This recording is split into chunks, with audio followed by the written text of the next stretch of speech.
From judges refusing to touch the food, let alone eat it, to dishes that went flying straight into the trash, courtesy of our man Joe. Here's a look at some of those times when contestants were completely embarrassed on MasterChef.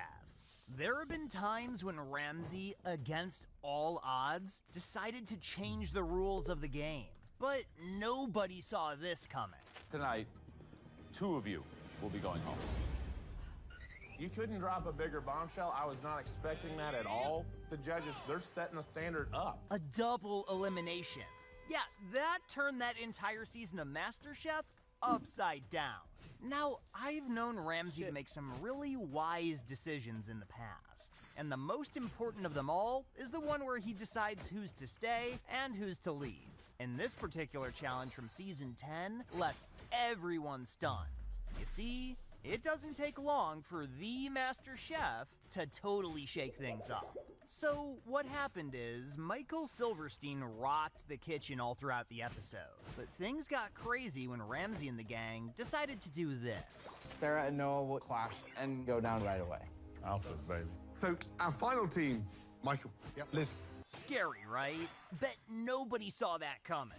I mean, kicking out not just 1, but 2 contestants during the tag team challenge was not the kind of twist I was prepared for. So here's the deal. The judges usually pair up a strong cook with a weaker one, hoping the weak link would drag down the stronger one, or the stronger one would lift up the weaker one. A pair-up strategy as old as time. But if you ask me, they did Michael real dirty with this one. I mean, he was the top contender right from the start in season 10. There was one home cook that stood out. Michael, make your way up to the balcony. Congrats. Thank you, guys. But in a bid to twist things up a bit, the judges threw in the tag team challenge way too early in the competition and decided to send 2 cooks packing to boot. It wasn't even necessary. But then the judges pulled another surprise move by making the challenge even more difficult. You get to pair the 8 home cooks into teams of 2. Tonight, each team will have to replicate this exact platter. But here's the real kicker. The teams had to whip up an international platter featuring dishes from different countries, like pork spring rolls from the Philippines, vegetable samosas with mint chutney from India, meatballs from Italy, fish tacos with pico de gallo from Mexico, beef skewers from Morocco, and pork dumplings from China. Well, big whoop, right? But guess what? The judges decided to take the challenge to the next level. But that's not quite enough. It's season 10. So you also have to add 1 more dish of your very own to that platter. Yep, they had to handle all 6 dishes at once. And on top of that, they were racing against the clock, switching between cooks, and to make matters worse, each team had to add their own 7th dish. What's more, they had just 75 minutes to pull everything off. Yeah, this challenge was absolutely insane. Cut that meat in a cube for me, please. Yes. Cut that meat in a cube. But as a bit of a reprieve, before the clock started ticking, they had a moment to choose their 7th dish and gather their ingredients. Glad they gave them that much at least. Anyway, Michael suggested shrimp tempura with a ponzu sauce, and Liz, even though she hadn't made a single dish featured in the platter before, went along with it. When Sam and Shari presented their dishes, it was a disaster. I don't know. I feel like this isn't optimal. What is that? The fish for their taco was raw, the samosas were oddly shaped and filled with raw dough, and the potatoes were way too mushy. What's more, the pot stickers hadn't been properly sealed and were drowning in sesame oil. But coming back to Michael and Liz, let's see who fares better. All right, so I'm gonna start with this spring roll because this looks a little bit more promising. Who took the lead on that one? I made the filling and I rolled it and I fried it. Well, I'm sorry to tell ya, but the spring roll and beef skewer weren't any better.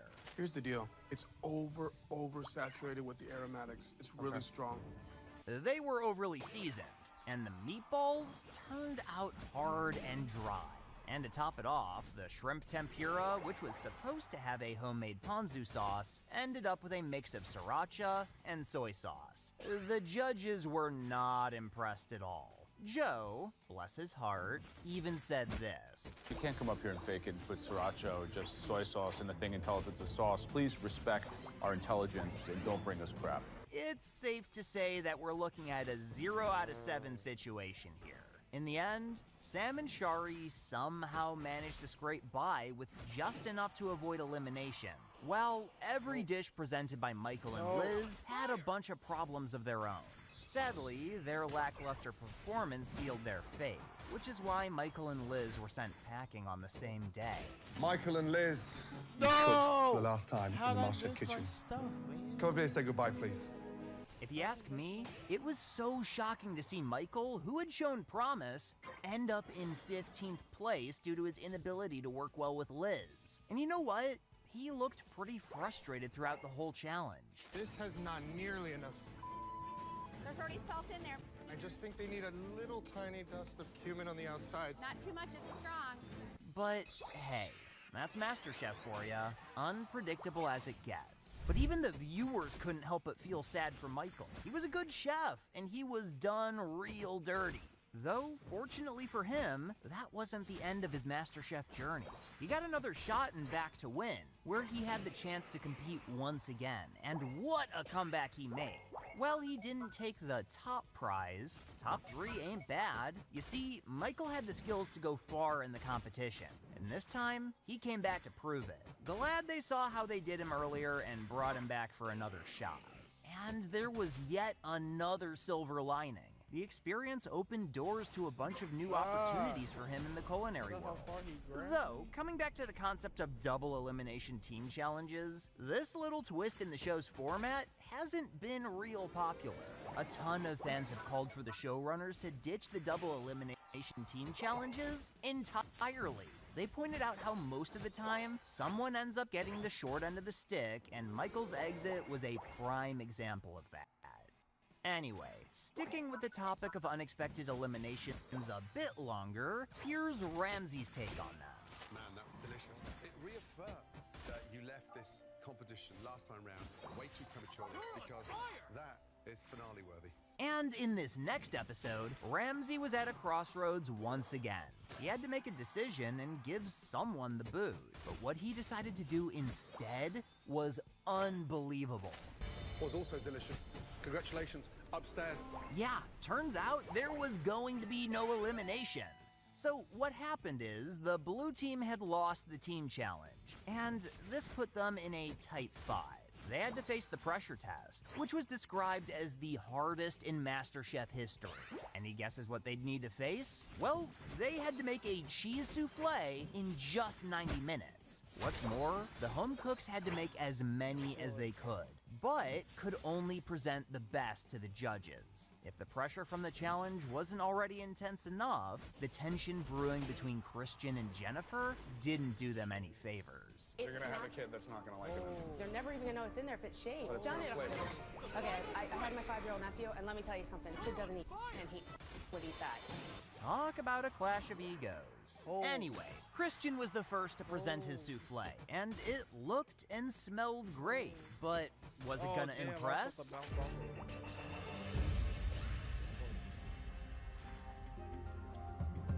Huh.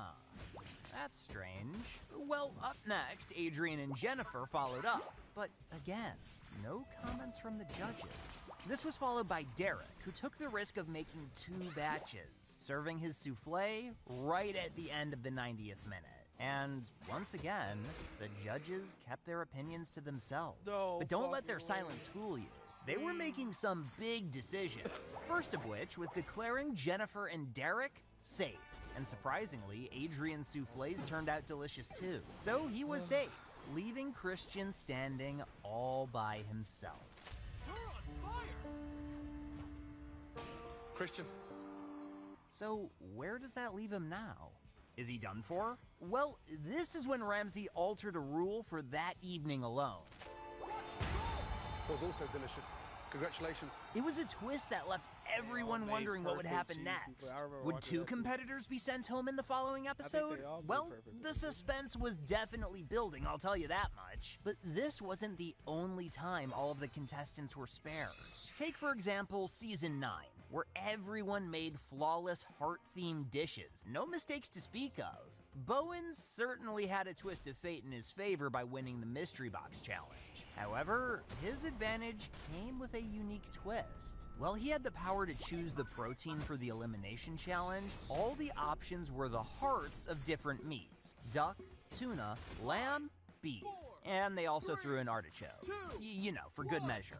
Bowen initially considered giving himself the vegetable option, thinking it might be the easiest to cook.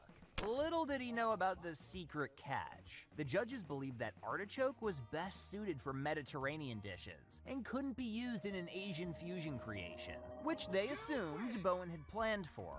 But when they walked up to his table, they were in for a shock. What's inside the rolls? The mushroom. No artichoke. No artichoke. The guy didn't want to put those artichokes in the main component of his dish because he had never cooked with them before. Ramsey was so confused that he had to remind him what the challenge was all about. It's supposed to be a heart dish. You've got the easiest heart, artichoke hearts. Yes, chef. Despite this, those sneaky little hearts ended up making the plate, since he crafted a delicious artichoke salad with quail egg, cabbage roll, and shrimp. As for the other contestants, Caesar tackled the challenging tuna heart with impressive tuna heart kebabs, which featured sesame rice and roasted mushrooms, and he nailed the flavors. Next, Samantha worked with duck heart and created a grilled duck heart dish with brown rice, cranberry compote, and cabbage slaw. Although it didn't look amazing on the plate, the flavors were on point. That's delicious. Thank you. Ashley presented a Moroccan-inspired fried lamb heart with couscous, roasted vegetables, and tomato ragu, which turned out like this. Incredible. Incredible. Then, Jerron presented his beef heart twist on beef and onions, featuring herb potato mash, sauteed cabbage, and stewed tomatoes. Well, the plating wasn't anything to write home about. Did his flavors manage to impress? The actual cook is perfect. So it tastes way better than it looks. Thank you, chef. Oh yeah, it was definitely up there. In the end, both Jerron and Samantha ended up in the bottom 2, but every dish had some real impressive flavors, so much so that they decided to do this instead. Tonight, there was nothing separating the flavor profile of each and every one of your hearts. Yep, it looks like the heart dishes had won the judges' hearts, and none of the contestants were eliminated that night. And let's not forget this twist from Season 8, where Ramsey made yet another bold yet positive move. Flawless, Jeff. Thank you. Ebony, perfection. This guy Kate, is incredible. so fucking weird. There is He tags nothing it so to send you stupid. It home on. basically just Making chocolate highlighted souffle reels that is he never narrates, easy. but However, like he targets Ebony, most of Kate, theirs, and he Jeff were has to determined to show prove no. themselves. What's But Jeff embarrassing about had some concerns. We know that desserts are an Achilles heel. I don't like souffles. You don't like I don't soufflés? like souffles. Wow. Surprisingly, all 3 contestants presented beautifully risen and impressive-looking souffles, defying expectations. But were the judges impressed? Well, when they tasted all 3, there was a lot of tension in the air.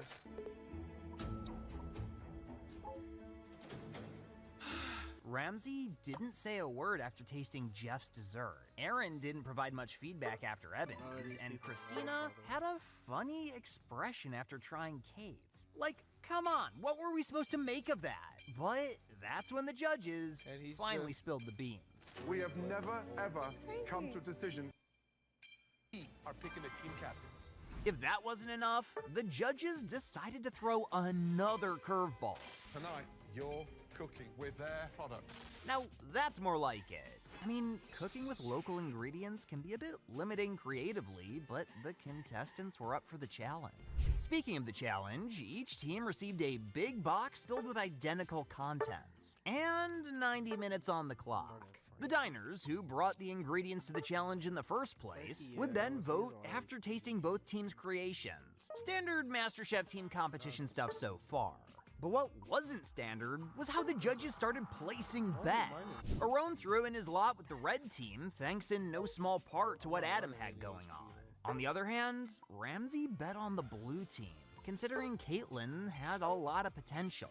However, Christina raised a crucial question about accountability within the blue team. Who is gonna call Caitlyn out if an idea doesn't make sense on that dish? Yeah, she had a point, didn't she? Anyway, the dynamics and leadership within each team were gonna be put to the test as the challenge kicked off. Right off the bat, Caitlyn gave Daniel instructions on how to cook the halibut. I would really like to have the crispy skin on there. But Daniel had one huge concern. He was dead set against cooking the halibut with the skin on. It's gonna be more complicated. Let's listen to this. The road to the top of the charts is often a jagged path for a rock star. Friends can become enemies, addiction can rear its head, and even the law can catch up with you if you're not careful. If you are at all interested in rock or alternative music, chances are you've heard of Ronnie Radke, lead singer of the popular band Falling in Reverse. This is the story of how Ronnie went from a jail cell to a consistently chart-topping musician, with every bump along the way.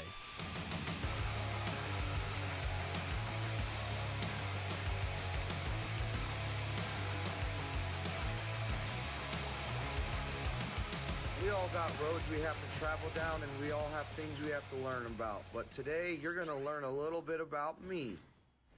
Born Ronald Joseph Radke on December 15th in 1983 in Las Vegas, Nevada, Ronnie and his brothers Matthew and Anthony would have a tough upbringing. Ronnie's mom was an addict that took off shortly after giving birth to him, and his dad was an addict for most of Ronnie's youth. Seeking solace from what was presumably a complicated home life, Ronnie would become heavily interested in music. Starting by learning piano and guitar, Radke would start his first band ever, 3.0, which he describes as a carbon copy of Blink-182. They would play shows at the Chain Reaction, where bands like Avenged Sevenfold would also get their start, along with other venues in the southwestern United States. Ronnie would also play in another band called Lefty. When performing at a local talent show, Ronnie's microphone would nearly fall over, only to be caught and have his show saved by an audience member. This audience member was named Max Green. Max and Ronnie would really connect at this show and find out they had a lot in common, both passionate about music, with Max being a bass player, and even sharing the same birthday. They would become great friends and start their first band together called True Story. Ronnie would write and record a few demos with the help of Max, but unfortunately, the True Story demos appear to be a case of lost media, save for this one song.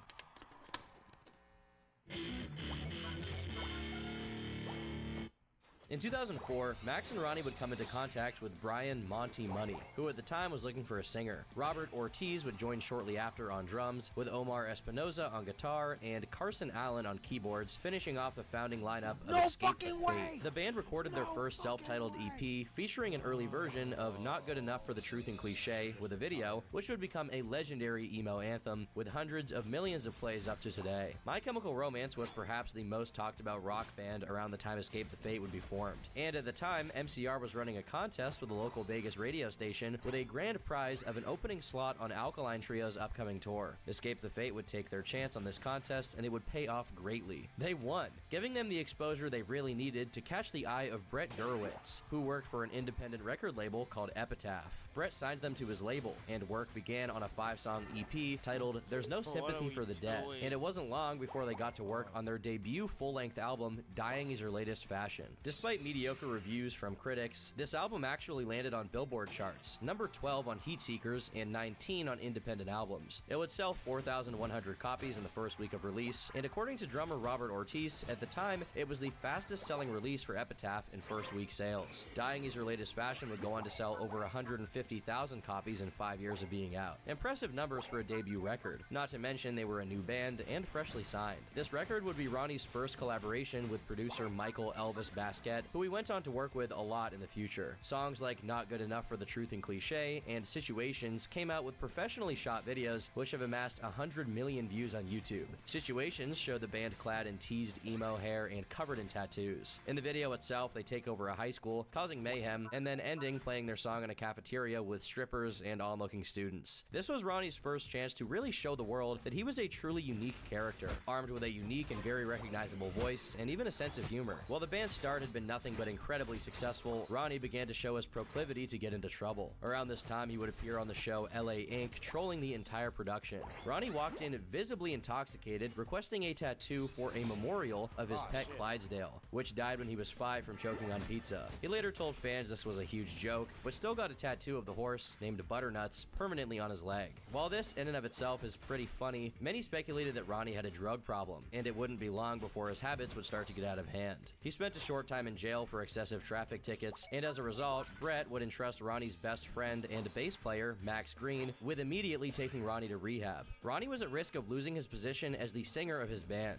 According to Ronnie himself, his own use was openly known. Meanwhile, Max was hiding a dark secret from the rest of his band. He was just as much of an addict as Ronnie. Before heading to rehab to check in together, Max would suggest they stop by their dealer's place to get high one last time. Completely hopeless to temptation, Ronnie would agree. Ronnie would be let back in the band, and they went on to book Warped Tour that next year. They were even considered for Taste of Chaos, an international tour run by Kevin Lyman, the owner of Warped Tour. But Ronnie's drug-fueled lapses in judgment would suddenly come back to bite him. Ronnie would be challenged by a former associate, Marcel Colquitt, to a one-on-one fight as a result of Radke calling his girlfriend a crack whore. They went to a secluded part of the desert nearby in Vegas. Ronnie brought 3 friends. Marcel brought 4. Their original planned one-on-one fight would quickly turn into a violent gang brawl. Armed initially with brass knuckles and baseball bats, not much time passed before both parties pulled guns and fired shots. On Radke's side, his friend Chase Rader injured Marcel's brother and actually killed 18-year-old Michael Cook. Thankfully, Chase would actually end up getting off on this charge through self-defense laws. Meanwhile, Marcel would take his own life only a few months before he and Radke were set to be co-defendants in court. Ronnie would be sentenced to 5 years probation and ordered to enroll in drug rehab. Additionally, he had to pay $100,000 in damages to the victim's family. Ronnie would fly back and forth for court dates and then back onto Warped Tour during these proceedings. While not firing any shots himself, Ronnie would not show up to any of his parole meetings for months and did not enroll in any rehab program. Violating his parole would lead Radke to be considered on the run, with the feds claiming he was using his fame to get drug money and shelter from law enforcement, before he was finally arrested in June of 2008. Ronnie was charged with concealing and possessing a dangerous weapon in relation to the desert fight, where he had brass knuckles in his pocket. Ronnie then pled guilty to a lesser charge of battery with the hopes of getting a minimal prison sentence. Unfortunately for him, he was sentenced to 2.5 years in High Desert State Prison in Nevada. I pleaded from 2 felonies to 1 felony. 2 felonies being possession of a dangerous weapon, concealing a dangerous weapon, to 1 felony, battery, which never happened. I never hit anybody. I just pled to 1 felony. That's what happens when you don't want to go to trial. The DA gives you a charge, 1 felony instead of 2, so I don't have to spend longer in prison. Ronnie's band would lose their Taste of Chaos slot and would have to drop their international tour with Bullet for My Valentine. His newly gained felon status would make touring internationally nearly impossible. Ronnie would be kicked out of Escape the Fate for the 2nd and final time. The band was without a singer and needed to replace Ronnie or lose their momentum. They would turn to Craig Mabbitt from Bless the Fall, who was only around 21 years old at the time. It's safe to say Ronnie was not happy about them so quickly dropping him. He felt abandoned by his longtime friend, Max Green, who he felt was instrumental in perpetuating his addiction, only to leave him out to dry in the end. Ronnie actually called Craig to tell him that they can't be friends anymore if you replaced him in the band. After trying out, Craig would express his concern with them switching singers, as historically it doesn't go well. The band appeared to be on the fence with Ronnie's status, so Craig would start another band called The Word Alive, only to get call from their management that they needed him to come back out and join Escape the Fate. The band would officially continue on with Craig as their new singer, after playing only a few shows with him filling in. And it wasn't long before Escape the Fate would release their next record with Craig, titled This War Is Ours. They would also release a new self-titled record, collaborating with Mick Mars from Motley Crue, John Five from Rob Zombie, and even Clown from Slipknot. They would work with a new record label and producer, John Feldman, who had a hand in bands like Good Charlotte and The Used, working on their highest performing albums. And this guy actually still works with big acts like Avril Lavigne and even 5 Seconds of Summer today. This new record would place 35 on the Billboard 200. Escape the Fate began touring with bands like Silverstein, Hollywood Undead, and Atreyu, all while Ronnie was rotting in a jail cell. He wasn't particularly stoked on this, as not only was his band having success without him, they were talking excessive shit, even on stage. People would cheer Ronnie's name at some shows, and Craig would have this to say. Did you miss the old singer? He's locked up in Nevada. Go suck his fucking cock, you f***ing. And by the way, anybody hoping to hear new shit from Ronnie Radke, he just got with heroin in prison, so he's staying there for a very long time. So fuck off. Ronnie denied the allegations of being caught with drugs in prison, noting that the band was just perpetuating the hate he was getting at his lowest point. You would think becoming a felon and doing actual time in prison would mark the end of your career, but for Ronnie, it was just the beginning. Ronnie Radke didn't let this time behind bars stop him from creating. He began writing music in prison and started a band with a friend and bassist, Nason Schaffler. According to Ronnie, their goal was to mix Under Oath songs with Katy Perry choruses. He wrote some songs about his mom, and others about his disdain for his former band. Originally called From Behind These Walls, they later changed the name to Falling in Reverse. Through Nason, Ronnie would come into contact with virtuoso guitar player Jackie Vincent and rhythm guitarist Derek Jones, finally completing the lineup with Ryan Seaman on drums. Ronnie was released from prison in December 2010 and immediately got to work recording his new music with his old friend and producer from Dying Is Your Latest Fashion, Elvis Basquet, also receiving support from his old record label, Epitaph. Signed to a label out of the gate, their first single, Raised by Wolves, would release in June 2011 with a music video to support their album, The Drug in Me Is You, the following month. The album's self-titled song was also singled with a video, along with I'm Not a Vampire, which would feature then alternative icon, now turned makeup titan, Jeffree Star. These videos would show that Falling in Reverse was a flashy band with crazy rock star hair and outfits, but also that they were highly talented players. Ronnie again shows his self-awareness in these videos, often using his checkered past as a punchline. While the position of bass player would become a revolving door, the lineup would mostly stay the same for now. While getting mixed reviews generally, the alternative media loved this record and celebrated Radke's return, with alternative press giving Falling in Reverse many awards that year. And songs from this album are still remembered today, with Good Girls, Bad Guys recently exploding on TikTok, although maybe not for the right reasons. The Drug in Me Is You is considered an alternative classic and still heavily enjoyed today, with multiple songs with hundreds of millions of streams on Spotify. They would book their first live shows with Vampires Everywhere, fronted by Michael Vampire, who Ronnie later helped write an album under the name Dead Girls Academy, later even co-directing music videos for him. You can even hear Ronnie's voice in the background of their song Find a Way. Due to guitarist Jackie Vincent being from the United Kingdom, immigration issues would cause them to push their first shows to Warped Tour 2011, playing only 5 shows toward the end of the tour cycle. Kevin Lyman, owner of Warped Tour, decided to give Radke another chance. As stated in interviews, Kevin just wanted to forget about Ronnie's earlier antics and start their relationship over with a clean slate. After playing a few secret shows under the name Goodbye Graceful, a song title from their new album, Falling in Reverse toured with bands like Black Veil Brides, Eyes Set to Kill, and We Came as Romans. They embarked on their first official tour in early 2012, at the same time as announcing that their second bass player was now out of the band. Their statement on this issue was rather vague, likely as not to embarrass him and part ways amicably. That was until the bass player would state that he couldn't work with the dynamics of the band. Ronnie refuted this, saying that Micah was fired because he couldn't tune his bass and was an asshole. Around this time, the bass player of Escape the Fate and Radke's former best friend, Max Green, returned to his old habits. Max overdosed on heroin in 2010, even passing out on stage a year later in front of hundreds of adoring, screaming fans. This forced Escape the Fate to cancel their European tour, jeopardizing Max's position in the band and making him the new source of trouble since Ronnie's ousting.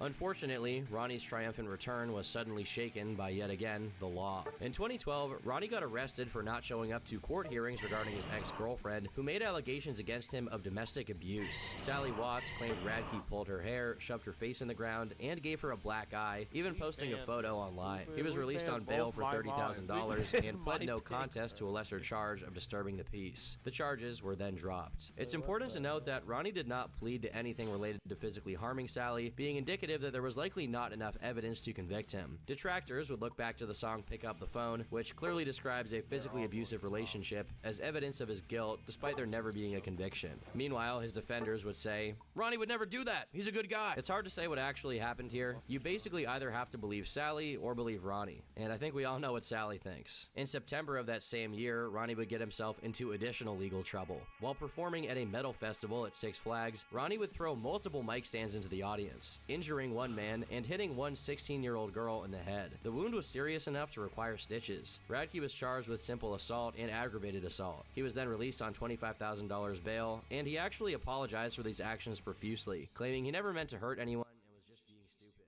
A lot of Ronnie's critics don't want to let this one go, often citing this as a clear indicator of his malicious and violent ways. Meanwhile, Ronnie has made many self-deprecating jokes about the situation over the years, and even explained that he and the victim are on good terms, with her receiving $800,000 in damages and reportedly being not mad in his words. Still, this incident leaves a permanent stain on Ronnie's reputation in the eyes of his loudest haters. Meanwhile, Falling in Reverse would cap off 2012 with the Thug and Me Is You tour. I can't believe my opponent's band.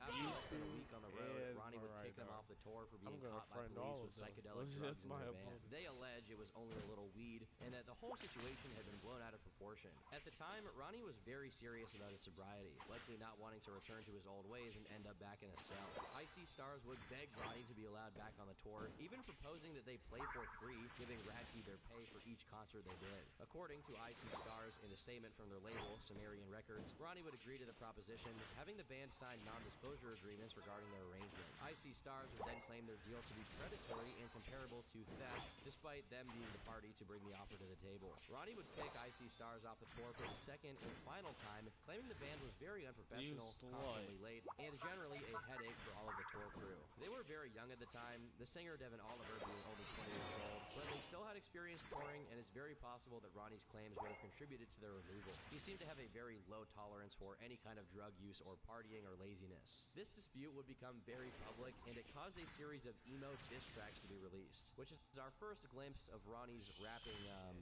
capabilities. Radke would release the diss track I Wash Cars, the title clearly alluding to the band in question. This 6-minute song consisted of many insults hurled towards Icy Stars, including him directly calling out the owner of Sumerian Records, as well as Lorenzo Antonucci, guitarist of Sworn Enemy, who was another vocal critic of Ronnie. Ronnie even played a leaked audio recording of Antonucci, an Italian-American, repeatedly using the N-word, albeit with a soft A ending. But as any viewers of the movie True Romance would know, Italians are actually Africans themselves, so they can actually use this word. Ash Avildsen, owner of Sumerian Records, as well as Antonucci, would collaborate on a response to I Wash Cars titled When Ronnie Met Sally, alluding to Ronnie's domestic violence case, which at the time was not yet resolved. They additionally shamed his use of the word gay in a derogatory way. They would very quickly take these songs down, and all parties would claim the beef was privately resolved. A lot of fans consider the song Violent Bounce, or People Like You by Icy Stars, to be their unofficial response to the drama. They even use a Falling in Reverse lyric in one of their songs,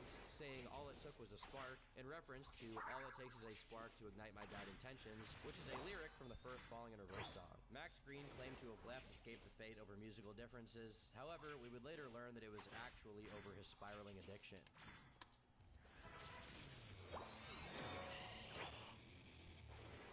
It was time for the next Falling in Reverse album, so Ronnie would release the first single, Alone, a sort of badly aged white boy rap, along with a seemingly more seriously toned music video. There's something undeniably hilarious about I was trying to turn the tables on. Next to a moving Ferrari. Ronnie himself has heavily cringed at this video more recently on stream, saying he doesn't really like it. Despite the contentious reviews, the song has over 30 million views on YouTube, and it definitely showed Ronnie's willingness to take risks. They also put out a video for the more comedic song, Bad Girls Club, featuring cameos from Andy Biersack of Black Veil Brides and a Ronnie Radke lookalike who sings for Metro Station. His name is Trace Cyrus, and he's also Miley Cyrus's brother, which I didn't even know, but that's kind of funny. Meanwhile, the video itself has a pretty campy Asian theme, which is pretty funny, but it might not have flown if it was released today. Meanwhile, Falling in Reverse was booked for the latest Warped Tour before suddenly pulling out of it due to Ronnie expecting his first child with then fiancée, Chrissy Henderson. The band would release 2 more singles, Born to Lead, which had a style similar to Dragon Force, which showed the band had some incredible technical talents, as well as Fashionably Late, which is a very catchy, tongue-in-cheek track about cheating on his girlfriend with all of her friends. In spite of the many live performance cancellations, the band would release their entire album for free on Epitaph's YouTube channel. Fans could listen to it early before its official release on June 18th, 2013. Hot Topic would also host a free live playing live to celebrate. Ronnie would give an interview with Alternative Press, expressing his changed state of mind as a result of his fatherhood. He said he felt the new instinctual need as many I came back for him. I fought with him. He also claimed to have changed his views on women, as his prior womanizing activities. You can't say nobody can say Zim didn't Unfortunately, his relationship with Chrissy didn't last long, as she would allege Ronnie cheated on her while she was pregnant with their now daughter, Willow.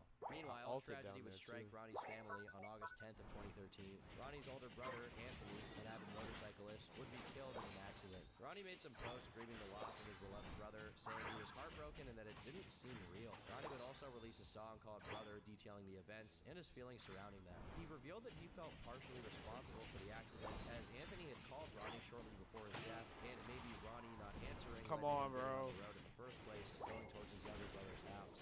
Anthony left a wife and 5 children behind.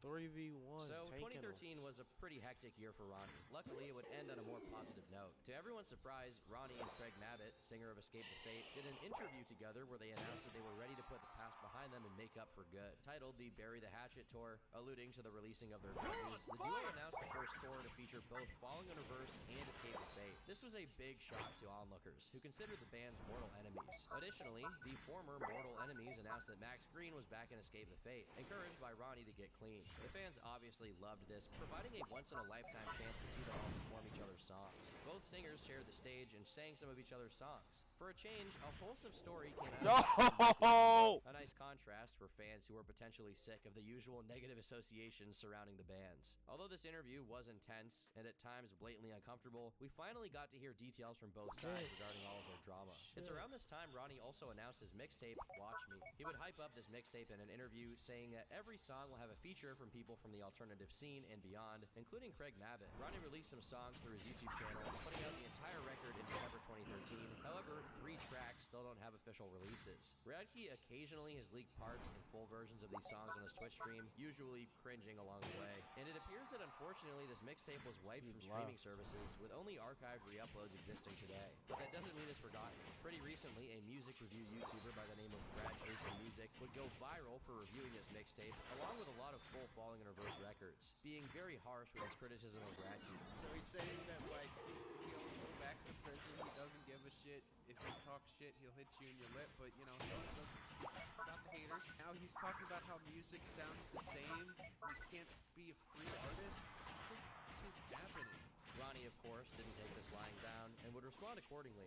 Did literally the lowest thing that anyone could do, which is go after videos on him by a smaller creator. Basically, blocked all the Cringe the Album videos. So yeah, if that was your favorite video, me shitting all over Ronnie Radke, and I'm sorry to inform you that he's taken liberty and he's removed it from the internet. This then started a flame war on Twitter, wherein Brad would call Ronnie a horrible person, and the rest of the world would also chime in, including the most popular music channel on YouTube. Now most recently with Brad Jason Music, hitting him up in DMs to relish in the fact that I guess Ronnie had some of Brad's videos taken down, which, man, he's really loving. He's really loving that. So sad, so fragile, so sensitive. Now, at the time this went down, I actually made a video about this on my other channel where I talked about this and said I didn't really like that Ronnie was engaging in this behavior, but come on, man. To celebrate the I thought I could Giga Drain under though. the guise Come of on, protecting dude. intellectual property is really dumb, and I didn't really see why Ronnie would even care, considering that he's like a multi-millionaire, musician, and Brad is just some fucking guy on YouTube. No offense, Brad, I am too. Well, at the time, Ronnie actually messaged me personally about this on Instagram to tell me he hadn't seen my video, but if what I was saying in the video was that he had taken down Brad's video actively, then I needed to correct the record. In his own words, he was only cheering on what his label had done, and he himself did not actually get the video taken down. Anyway, back to 2014. Max Green suddenly left Escape the Fate, and to everyone's surprise, he joined Falling in Reverse less than a week later. For the first time since Ronnie went to prison, Max and Ronnie were in a band again. Even fans, they would get to see the iconic duo on stage together for Warped Tour that year. Unfortunately, this is era a would draft only last game, a few remember? months, leave on vague but amicable Shit's terms. crazy. We can only hope this is unrelated to his former habits. It seemed that Ronnie wanted to go in a different direction for his next album. Radke stated the next album was going to be more metal and less rap, like a sequel to Dying Is Your Latest Fashion. The band would deliver on these promises, releasing the heavy songs Guillotine 4 and God If You Are No! Really sexual irony of good girls, bad guys, with the single Sexy Love. And this song also recently went super viral as a TikTok trend, today amassing 82 million streams on Spotify. The title track of the record, Just Like You, came out with a high-budget music video parodying many internet trends and the popular competitive singing show The Voice. I can't believe With this, I Ronnie couldn't would get state to out. the world that he knew he was an asshole, but so are you. This video features several cameos, singers from popular Warped Tour bands, viral internet sensations, and even Andy Dick, of all people, who I actually covered on my channel about a year ago, titled Hollywood Star to Homeless Predator. Check it out. The video even features one of Radke's former enemies, Lorenzo Antonucci, where they have a conversation and makeup, symbolizing further that they were cool since the diss track days. Epitaph Records officially released the album Just Like You in February 2015 to a much warmer reception. Notably, this is their highest rated release, with a score of 72 on Metacritic. The record charted 21 on the Billboard 200 in 2015, which is a strong performance for a rock or heavy band. During this time, Ronnie also posted about how he had reunited with his mother as she came to support him at one of his shows. Other than this appearance, she's not How'd they let them successful, but according to Radke, this is one of the first times he had even seen her, and he was close to his 30s. Meanwhile, Jackie Vincent of Falling in Reverse was gaining quite a bit of recognition from guitarists all over the world for his incredible high level of talent and seemingly inhuman speed. Oftentimes, the UK native was featured in guitar magazines and was going viral online for his playing. Before releasing their final video, Just Like You, Jackie left the band to focus on a solo career. He was the first founding member to leave since its inception, and many thought Jackie was irreplaceable. Regardless, Falling in Reverse would release their last album video, Chemical Prisoner, which was praised for its more mature themes of drug addiction and the struggle of